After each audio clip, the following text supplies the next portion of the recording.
Agaseke k'amakuru mu karere ngapfunduriye muri Kongo Kinshasa. Umutwe wa M23 na leta ya Kongo Kinshasa ku cyumweru buri ruhande rwashinje urundi kuba inyuma y'ibitero byagabwe muri Masisi na Minembwe yakoresheje drone nyuma y'amasaha make bavuye mu biganiro by'iminsi 5 byaberaga i Montreal mu Suisse. Umuvugizi wa M23 Lawrence Kanyuka isaha 11:15 yanditse ku rugo rwa X ko mu ijoro ryo ku itariki 18 shyira kuri 19 Mata ihoro ry'ingabo zirwana ku ruhande rwa leta ya Kongo zagabye ibitero byo mu Kajagari zikoresheje imbunda ziremereye ndetse n'indege zitagira abapiloti zo mu bwoko bwa kamikaze byibasira ibice bituwe cyane bya Karengi na Bidegu biherereye Iminembwe. Yakomeje agira ati ku cyumweru tariki ya 19 saa 9:20 z'umugoroba izo ngabo zongeye kurasa ku gace ka Mitimingi no mu nkengero zako muri teritwari ya Masisi zikoresheje indege itagira umupiloti mu bwoko bwa CH4. M23 ivuga ko igitero cyo ku cyumweru hari imitungo myinshi y'abaturage cyangije ndetse yishyira abatari bake mu kaga. Iri horo ryavuze ko rikomeje gukusanya ibimenyetso ku kwica kw'amasezerano yo guhagarika imirwano rikomeje gukorwa n'ubutegetsi bwa Kinshasa, rishimangira ko rigomba kurinda abaturage no gushyiraho ingamba zihagize umutekano hagamijwe kurinda abaturage intambara yatangijwe n'ubutegetsi bwa Kinshasa. Ubu butegetsi biciye mu ngabo za leta ya Kongo FARDC ku mugoroba ku cyumweru nabwo bwashinje FC23 n'ingabo z'u Rwanda kongera kurenga ku byo zaje ziyemeje zibiba urupfu n'akaga mu bice byo ku misozi miremire ya Minembwe mu ntara ya Kivu Amajyepfo. Umuvugizi w'ingabo za leta ya Kongo FARDC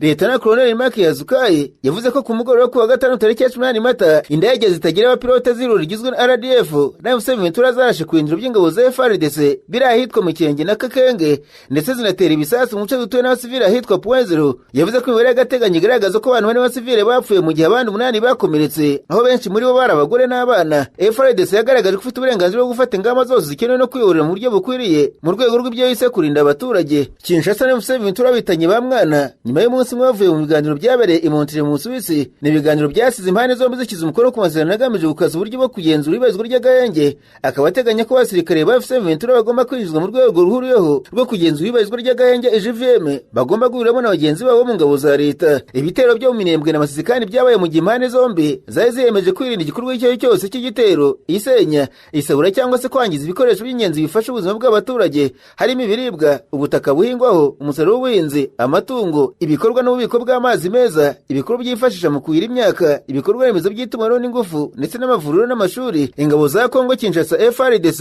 zikomeje gusuka ibisasu mu bice bigenzurwa n'umutwe witwaje intwaro FC23 na MRDP twirwaneho iri mu ihuru AFC bigatwara ubuzima bw'abasivile benshi. Umuvugizi wa FC23 Lawrence Kanyuka yatangaje ko guhera mu masaha ya saa 9 z'urukerera ku itariki 20 Mata ihoro ry'ingabo za leta ya Kongo ryagabye igitero cya drone z'ubwiyahuzi mu gace ka Mikenke muri komine Minembwe. Kanyuka ati saa 11:15 za mu gitondo izo ngabo zanagabye igitero ku gace gatoya cyane ka Mitimingi muri teritwari ya Masisi hangirika byinshi, imiryango myinshi irahunga. Mu ijoro rya 18 rishyira 19 Mata ihoro ry'ingabo za leta ya Kongo ryagabye ibitero by'imbunda ziremereye na drone z'ubwiyahuzi mu duce turimo Karengi na Bidegu muri Minembwe na Mitimingi no mu bice bihana imbibi. Kanyuka ati FC23 ikomeje kugaragaza ukurenga ubwenge kenshi gukorwa nkana na leta ya Kongo, ishimangira ko yiteguye rwose kurwanira abasivili no gushyira umwanya ukwiriye w'umutekano kugira ngo turinde abaturage intambara dushozwaho na leta. Leta ya Kongo ikomeje kugaba ibitero nyuma yaho iyo FC23 byumvikanye ko imirimo y'urwego mpuzamahanga ruzajya rugenzura iyoherezwa ry'agahenge mu ntara y'Kivu Amajyaruguru na Kivu Amajyepfo itangira vuba. Amasezerano atangiza ibikorwa by'uru rwego yasinye mu Suisse tariki ya 10 Mata impande zombi zari zikomeje ibiganiro by'amahoro byibanaga ahanini kukoreza bari mu bikorwa byo gutabara bagizwe ingaruka n'intambara. Ubwo ibiganiro byatangiye tariki ya 13 Mata byari bikomeje, leta ya Kongo ari kigabo ibitero bya drone n'intwaro ziremereye muri Minembwe na Masisi. FC23 amenyesha abanyekongo n'umuryango mpuzamahanga ko leta ikiza imbere intambara. Ubwo ariko kandi ingabo z'umuryango w'abibumbye ziri mu butumwa muri Kongo Kinshasa MONUSCO zivuga ko zishima intambwe yatewe i Montreal mu Suisse mu biganiro hagati ya leta ya Kongo n'umutwe w'inyeshyamba wirwanya M23 byabaye hagati ya 13 na 18 ku kwezi kwa kane. MONUSCO nk'indorezi nayo iri muri ibyo biganiro byo muri gahunda ya Doha ku buhuza bwa leta ya Katari, Amerika n'umuryango wa Afurika yunze ubumwe n'Ubusuwisi nk'igihugu cyakiriye ibyo biganiro. Mu itangazo yasohoye ku cyumweru MONUSCO yavuze ko inyuzwa n'intambwe zerekeza ku isimwa ry'inyandiko kugezwa ry'ubutabazi aho bukenewe no kurindwa ko mu mategeko, ndetse irashishikariza impande bireba gukomeza umuhate wazo mu rwego rwo kugera kuri ayo masezerano vuba hagamijwe kurangiza akababaro k'abaturage b'abasivile bagirwaho ingaruka n'intambara. MONUSCO anashishikarije izo mpande gusohoza ingamba zo kongera kubaka icyizere cyane cyane irekurwa n'iyerekanye ry'imfungwa ku bufatanye na komite mpuzamahanga ya Croix Rouge igira uruhare muri iyi gahunda bijyanye n'uburyo bw'imikorere bwashyizweho. MONUSCO itangaje mu gihe muri Kongo Kinshasa FARDC n'inyeshyamba z'M23 bashinjaye kongera kugabanaho ibitero nyuma y'ibyo biganiro byo mu majyepfo y'Uburengerazuba bw'Ubusuwisi muri iyi ntambara yongeye kwaduka mu mpera za 2021 nubwo imaze hafi imyaka 30 yagarira kongera ikubura. Nararanganije amaso ibinyamakuru byandikirwa muri Tanzania, abanyamakuru bashyize amakaramu ku mpapuro barandika. Banzwe ku nshuro ya mbere muri Tanzania hatowe umukobwa uhiga abandi mu buranga ngo azahagarare iki gihugu muri Miss World Tanzania 2026. Latricia Aya n'imyaka 24 niyo warushije abandi 19 barucanwaga mu muhango warangiye umunsi ya kare cyane ku wa mbere i Dar es Salaam, nyuma yo gutsinda Latricia yegukanye ibihembo byose hamwe by'agaciro ka miliyoni 100 z'amashiringi ya Tanzania. Ibyo bihembo birimo imodoka ya Mercedes Benz A-Class, igihembo cya miliyoni 10 z'amashiringi ndetse n'ubwishingizi bw'ingendo. Latricia yanditse amateka yo kuba umukobwa wa mbere uzabahagarara iki gihugu muri irushanwa rya Miss World. Latricia yambitswe ikamba na Miss World Opal wo muri Thailand afatanije na Miss World Africa Asset Dereje Amidese wo muri Ethiopia. Irushanwa rya Miss World riteganyijwe kubera muri Vietnam kuva ku itariki 9 z'ukwezi kwa 8 kugeza kuri 5 z'ukwa 9, rikazaba ari urwa 75 rigiye kuba. Mu irushanwa nk'iri umwaka ushize Tanzania ntigeze igira uyihagararira, naho muri 2017 wari Miss y'icyo gihugu Julita Kabete wanagomba guhagararira Tanzania bigezeho kuko bariteguraga imbere mu gihugu igihe cy'abasize batujuje ibisabwa. Agaseke k'amakuru mu karere ngafurikira muri Uganda, abanyamakuru bakozeje ba muri no barandika. Banditswe umunyapolitiki utarumwe n'ubutegetsi muri Uganda cyangwa Liberty Center Marias Bobi Wine yatangaje ko agiye kugaruka muri Uganda gukomeza politiki avuga ko igamije kubohora igihugu. Bwana cyagura niba turi muri Amerika, ikinyamakuru Daily Monitor cyanditse ko yabwiye abamushyigikiye muri icyo gihugu ko niba ari no gupfa azago muri Uganda kuri gakondo. Uyu munyapolitiki yatsinzwe amatora yo mu kwezi kwa mbere umwaka ari kuva ko yibwa amajwi na Perezida Museveni. Umuvugizi w'ishyaka NUP Joel Senyunya yavuze ko ishyaka riri kwitegura kwakira umunyapolitiki kandi ko abanyarwanda bazabimenyeshwa bakajya kumwakira. Depite Senyunya yavuze ko cyaguranye azagaruka mu gihugu mu buryo bwubatswe, ko atari umujura ngo azaza ubucece cyangwa se umunyabyaha uzaze witse umutwe. Nubwo adatangazwa igihe Bwana cyaguranye azagarukira muri Uganda, biteganyijwe ko Perezida Museveni watsinze amatora azarira tariki ya 12 ukwezi kwa 5 uyu mwaka. Naho muri Kenya, Edward umuhungu w'imyaka 9 wo muri Kenya yakuze azi neza ko se akorera igisirikare cy'Ubwongereza. Uyu muhungu w'icyotara w'inzobe kurusha bagenzi be iwabo yamaze imyaka yibasirwa kubera uko asa. Se yabuze mbere yuko Edward ntabwo iryo zina ryavuka, asiga nyina mu bukene bukabije no kuburabuzwa na bamwe mu muryango we. Ubu uyu mugabo wari umukozi mu ngabo z'Ubwongereza muri Kenya hamwe n'abandi 19 bakoze ari abasirikare babashije kumenyekana nabo baherereye mu Bwongereza biciye mu nzira z'amategeko n'ibimenyetso bya DNA nk'ababyeyi b'abana bavukiye hafi y'icyo kigo cya gisirikare. Kuba abo bagabo aribo babyaye abana muri Kenya bamaze kwemezwa n'urukiko rw'umuryango rwo mu Bwongereza. Icyo gikorwa cyahaye ibisubizo ku bana batari bazi base nabo baherereye, abandi bari barabwiwe ko batakiriho, bose bifuzaga kumenya inkomoko yabo kandi bari bafite ibibazo by'imibereho. Benshi muri 12 bemejwe ubu bemereye n'amategeko ko bahabwa ubwenegihugu bw'Ubwongereza. Abari munsi y'imyaka 18 base bagomba gutanga indezo. Abanyamategeko James Neto wo mu Bwongereza na Kelvin Kubayi wo muri Kenya bafasha bamwe muri bo. Neto avuga ko hari hafi abana nk'abangaba 100 bavukiye muri iki kigo cyitwa British Army Training Unit in Kenya cyangwa se BATUK ku basirikare b'Abongereza, ndetse ko bashobora kuba ari benshi barenze aba. BATUK ni ikigo cyashinzwe mu 1964 gica abakozi n'abasirikare b'Ubwongereza barenga 5,000 ku mwaka, cyabaye izingiro ry'imaka mu myaka za 40 kirahitwa na Nyuki muri kilometero 145 mu majyaruguru ya Nairobi. Iperereza ry'imyaka 2 ryakozwe n'inteko ishinga amategeko ya Kenya ryatangajwe mu kuboza k'umwaka ushize ryashinje abasirikare b'Ubwongereza umuco wo kudahana ukurikirwa n'ihohoterwa rishingiye ku gitsina, ibirego biri by'ubwicanyi, kwangiza ibidukikije no guta no gusuzugura abana bahabyaye. Minisiteri y'Ububanyi n'Amahanga y'Ubwongereza yashubije ko ibabajwe cyane n'ibyo hamwe n'izindi ngorane zirimo kuboneka bigendanye n'ingabo z'Ubwongereza muri Kenya, yongera ko izafata ingamba aho bishoboka hose mu kubikemura. James Neto yabwiye bwa mbere iby'abana bashakisha base muri Nanyuki mu myaka 2 ishize, yafatanyije n'umuhanga mu kusanya ibimenyetso ndangasano Professor Denise Sindakombe Court, maze bajya muri Kenya bitwaje isanduku yuzuye ibikoresho bya DNA nuko basuzuma ibimenyetso bya DNA bakusanyije bakoresheje amakuru aboneka y'abakoze muri iki kigo kugira ngo bashakishe abo bagabo babyaye abo bana wari hagati y'imyaka 3 na 70 maze bakabura. Nta kintu nk'iki kigeze gikorwa mbere aho ujyana ibipimo bya DNA ku bantu bangana gutya. Mu nkiko zo mu Bwongereza niko Neto avuga, we n'ikipe bafite ibimenyetso byinshi by'abantu bagomba guheraho bapima ku byo bakuye muri Kenya. Kugeza umwaka ushize hari hafi miliyoni 30 z'amakuru ku rubuga Ancestry.com, rubuga runini kurusha izindi rw'ibipimo bya DNA. Denise yagiyeho agakoresha nk'ibanze mu bushakashatsi bwe. Neto avuga ko batari bazi ingano y'amakuru bazabona, ariko ko batunguwe no kubona menshi, ko babonye bene wabo bakure cyane abari hafi kugeza neza kuri babagabo babuze no ku mazina yabo. Ibagezeho n'igikorwa gihindura ubuzima kuri Edward na nyina Nasibo, kuko bazaba yemerewe guhabwa indezo na se w'umwana we w'imyaka 9.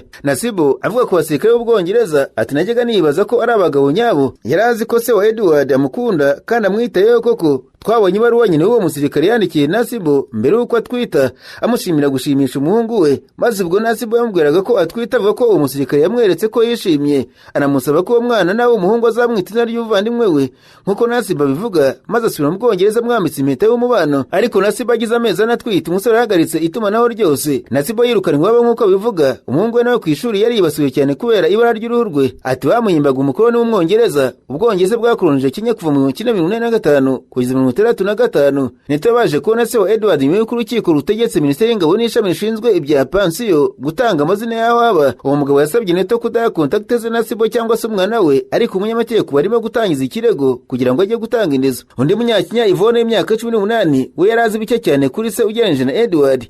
Yabwiye ko yabaye mu gisirikare cy'Ubwongereza ko ntiyarazi izina rye, ndetse yakuze yazi ko yapfuye. Nyina wa Yvonne yapfuye ngo yakiri muto cyane, kandi abasirikare bo muri Batruck babwiye sekuru na nyirakuru ba Yvonne ko se yapfuye. Gusa Neto na Denise baje guhuza ibimenyetso bitandukanye bya DNA n'ibyo kuri ancestry.com, maze bamenya ko uwo mugabo ariho kandi aba mu Bwongereza.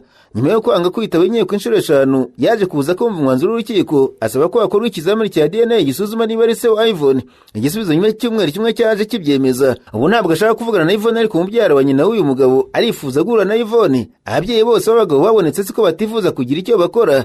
Phil Hoze umugabo w'Ubwongereza muri na 2004 ava ko yishimiye kumenya umukobwa we Kati w'imyaka 20 akiri muri Kenya yakuranye na Maji nyina wa Kati, ndetse babanaho igihe gito mu mezi make ya mbere ya Kati ari uruhinja. Ariko ubwoherezwaga handi ava ko telefone yibwa agatakaza kontakte zose. Magi yibwiye ko byoroshye ari ukubwira Kati ko se yapfuye, ariko ko akura Kati yavumbuye ko se ariho anagerageza kumwandikira kuri Facebook. Gusa Phil avuga ko yafunze cyangwa se yaborotse Kati kuko atari yamenye uwo ari we. Kugeza icyo gihe nk'uko Phil abivuga rero avuye mu gisirikare kandi mu gihe runaka ataragiragaho haba, ndetse afite ibibazo byo mu mutwe. Kwimukira mu buzima bwa gisivile ntibyari byoroshye nk'uko abivuga. Kati nawe icyo gihe yari mu ngorane zagezeho ashaka kwiyahura. Ati nkura numvaga rwose nshaka kugira data kuko hari ibintu mama atashoboraga kumva bijyanye n'ubwoko n'ibindi byatumye numva nigunze.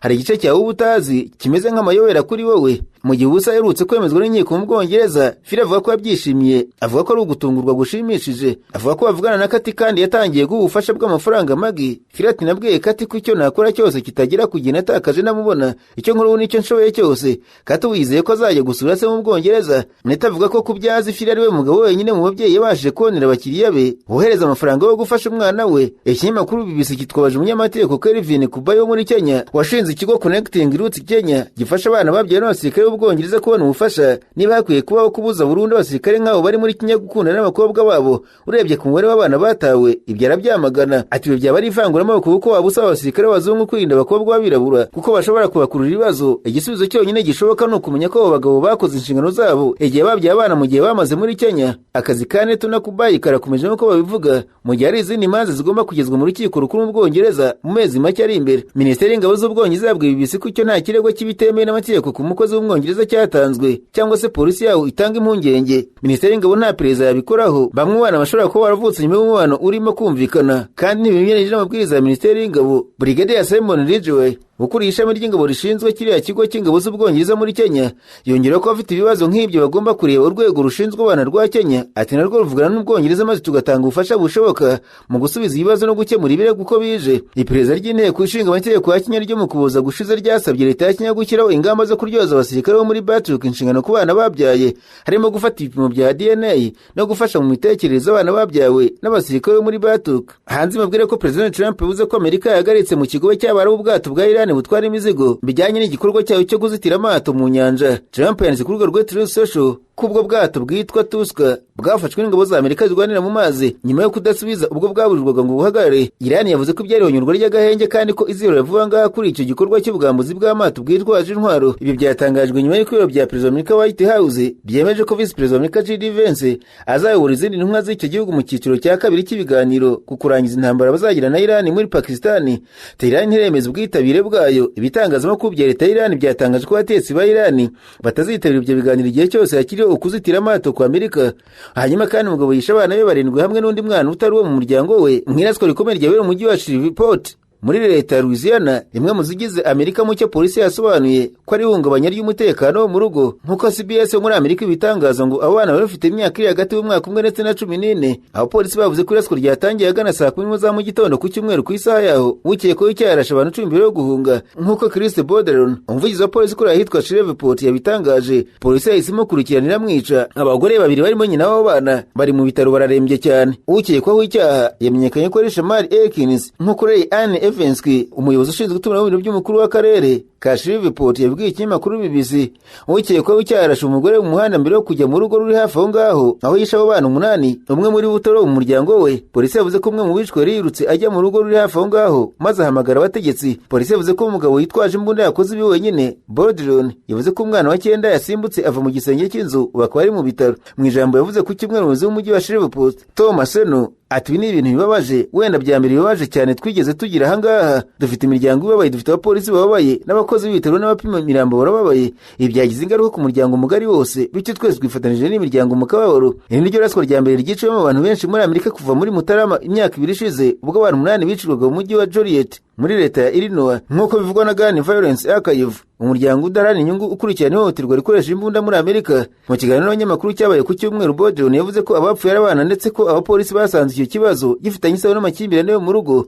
Nyuma y'iryo raswa ukekwaho icyaha yambuye umuntu imodoka ku ngufu agerageza guhunga, gusa abapolisi bamukurikiranye bamugeraho ageze kuri paruwasi ya Bossier maze baramurasa, ubu ngubu akaba yarapfuye. Perezida wa Amerika Donald Trump kandi yongeye gukangisha ibitero bikomeye bishobora gusenya ibikorwa remezo by'ingenzi, mu gihe ibiganiro bigamije kugabanya umwuka mubi hagati y'impande zombi bikomeje kudindira. Trump yatangaje ko Leta Zunze za Amerika zigiye kohereza intumwa mu mujyi wa Islamabad muri Pakistan, aho hateganyijwe gukomereza ibiganiro na Iran. Icyakora yagaragaje ko niramuka hatabayeho kumvikana, Amerika ishobora gufata ingamba za gisirikare zikomeye zirimo kwibasira ibikorwa remezo birimo ingomero z'amashanyarazi n'ibiraro. Ibije mu gihe agahenge kari hagati ya Amerika, Iran na Israel kari hafi kurangira, ibintu bikomeje gutera impungenge ku mutekano w'akarere. Ibiganiro biheruka byabereye Islamabad ntibyatanze umusaruro, aho impande zombi zagaragaje ko zikiri kure cyane mu kumvikana ku bibazo bikomeye. Perezida wa Iran Masoud Pezeshkian yashimangiye ko igihugu cye gifite uburenganzira busesuye bwo gukomeza gahunda yacyo ya nucleaire, yavuze ko igamije ibikorwa by'amahoro, iba ariko binyuranije n'ikifuzo cya Amerika isaba ko iyo gahunda igabanywa cyangwa se igahagarikwa burundu. Ikindi kibazo gikomeye kiri hagati y'impande zombi ni imikoreshereze ya Hormuz, ifite uruhare runini mu gutwara ikomoka kuri peteroli ku isi. Iran imaze igihe ifunga inafungura iyo nzira bitewe n'ibihe by'umutekano, mu gihe Amerika yashyizeho ibihano birimo kugenzura ibyambu byayo. Iran yatangaje ko amato yose azanyura muri iyo nzira atabereye uburenganzira ashobora gufatwa nk'afite imigambi mibi, mu gihe ivuga ko ibikorwa bya Amerika byo kwifungira inzira z'ubucuruzi bihabanye n'amasezerano y'agahenge. Hagati aho umutekano wakajijwe cyane Islamabad mbere y'uko intumwa za Amerika zihagera, aho hashyizweho igenzura rikomeye ku ngendo z'abantu n'ibinyabiziga, ndetse n'ingabo zongera kuboneka mu bice bitandukanye by'umujyi. Nubwo Trump yigeze kuvuga ko Iran yemeye gutanga uranium itunganije, ubuyobozi bw'iki gihugu bwabihakanye buvuga ko nta masezerano nk'ayo ngayo bwigeze bugirana na Amerika. Mu gihe igihe cy'agahenge kiri kugana ku musozo, haracyarujije ku bazaza h'ibi biganiro, aho ubutegetsi bw'impande zombi bukomeje kugaragaza ubushake bwo kuganira, ariko nanone bugakomeza gutanga ubutumwa bushobora kongera umwuka mubi mu mubano wabyo. Mabwire kandi ko ibiciro by'ibitoro ku isoko mpuzamahanga byazamutseho hejuru ya 5% nyuma y'uko Perezida Donald Trump wa Amerika tangaje ko ingabo za Amerika zafashe ubwato bw'ubwikorezi bwa Iran. Igiciro fatizo cyo kugunguru kaba karimo hafi litiro 59 k'ibitoro ku isoko mpuzamahanga cyazamutse kigera ku $95. Iri zamuka ryashubije inyuma kumanuka kw'ibiciro kwari kwabayeho kuva ku wa gatanu, ubwo Iran yatangaza ko ifunguye byuzuye umuhora Hormuz mu gihe gisigaye cy'agahenge. Gusa ku wa gatandatu Iran yavuze ko ishobora gufungura umuhora none, ndetse ko n'ubwato bwegera bushobora kuraswa. Iyi nzira ni ingenzi kuko icamo 20% by'ibitoro bijya kugurishwa ku isi. Amasoko y'ingufu arahungabanye kuva Amerika na Israel byatera Iran ku itariki ya 24 z'ukwezi kwa kabiri, maze mu kwimura Iran ifunguye umuhora. Izamuka ry'ibiciro by'ibitoro nk'ingaruka z'intambara muri iki gihe ryageze mu bihugu byo mu karere, aho byinshi byazamuye ibyo biciro ku rugero bitagezeho mbere. Trump yavuze ko intumwa z'igihugu cya Iran ku wa mbere basubira mu biganiro muri Pakistan. Mu batetsi muri yavuze ko izo ntumwa ziba zikuriwe na Vice President J.D. Vance. Gusa ikinyamakuru cya leta Iran cyavuze ko Tehran nta migambi ifite yo kwitabira ibyo biganiro, nubwo abatetsi ubwabo bataravugaho bahagaze.